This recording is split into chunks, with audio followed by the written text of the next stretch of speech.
লাগে। না ছোটু ভাই, তোমার এই শার্টটা সুন্দর লাগতেছে না। তুমি এই শার্টটা পরে আয়ো, এই শার্টটা তোমার অনেক সুন্দর লাগবো।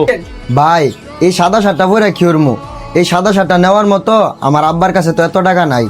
ছোটু ভাই, তোমার আব্বার কাছে টাকা নাই দেখা কোনো সমস্যা নাই, তুমি শার্টটা নিতে পারবা। আমার দোকানটা তো নতুন, আর আমি চিন্তা করছি এই কুরবানির ঈদে আমি 5টা কাস্টমার রে 5টা শার্ট দিব 70% ডিসকাউন্টে। তার মাঝে তুমি একজন লাকি কাস্টমার, ধরো শার্টটা পরো তুমি।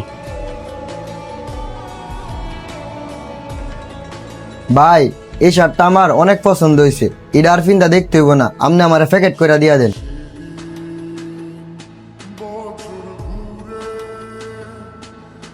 ভাই নতুন দোকান দিছেন ঠিক আছে, আমরা তো কোনো ডিসকাউন্ট দিতাছি না।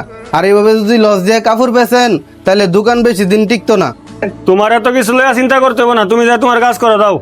ভাই 1500 টাকা শার্টটা আপনি 500 টাকায় দিয়ে দিলেন, আপনি এটা কে লেগে করছেন?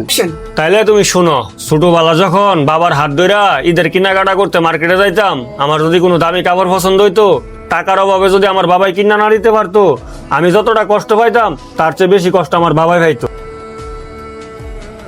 আজ আমার বাবা নাই, ঈদের আনন্দটাও নাই, আর এই ছেলেটার তো বাবাও আছে, ছেলেটাও আছে। তাই আমি চাইছি এই ছেলেটার ঈদটা যেন নষ্ট না হয়।